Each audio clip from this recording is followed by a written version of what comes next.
एथिरे अंतत श्रद्धा और सम्मान सहित सबू राजनैतिक दलर व्यक्ति मैंने जोग देते प्रति जहाँ जहाँ श्रद्धा नवेदन करते सबुठारु बड़ कथा हूँ जी संपर्क में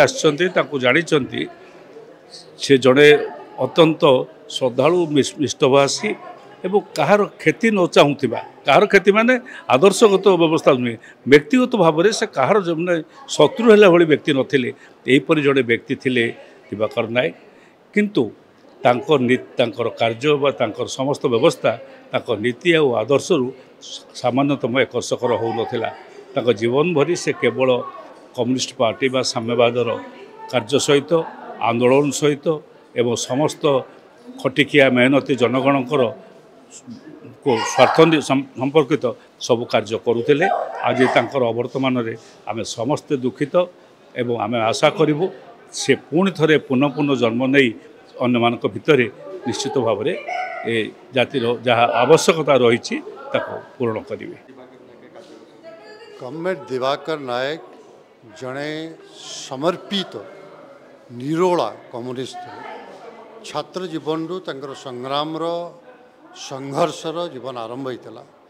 भद्रक कॉलेजर छात्र संसदर सी साधारण संपादक थे परवर्ती अवस्था नुआ दुनिया दायित्व ने नुआ दुनिया संपादक थे जड़े सुलेखक सुवक्ता भाव में क्षति थिला राजनैतिक एवं आदर्शगत प्रतिबद्धता दिवाकर नायक को दिवाकर नायक भाव में तैयारी करथिला सी सारा जीवन साधारण जनतार स्वार्थपाई निजर जीवन को समर्पण करते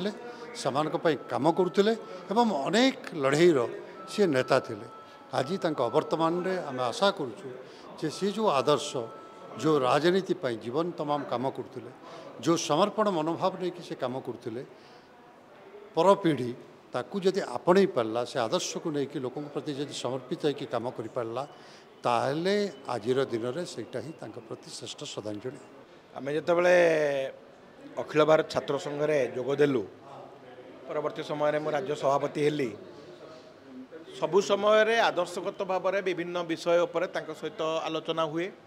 और मोर गोटे कथा आज मन अच्छी मुझे एमए पास कली बाणीविहार इतिहास रे से मुझे पहुँचली से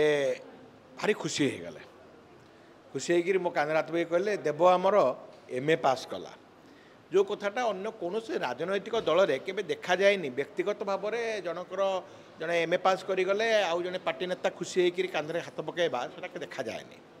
एवं एमती देखा गले सी आम जिते छात्र संघ करूँ आमर जो आदर्शगत शिक्षा दि जाऊला आम आदर्श उपर सी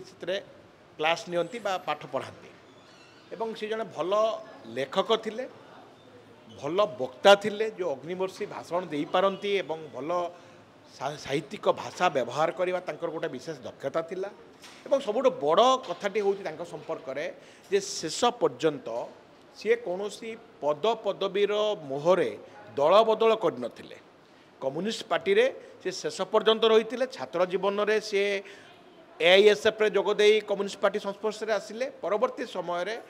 कम्युनिस्ट पार्टी रे ही मृत्यु पर्यंत रही कम्युनिस्ट पार्टी ऑफिस रे ही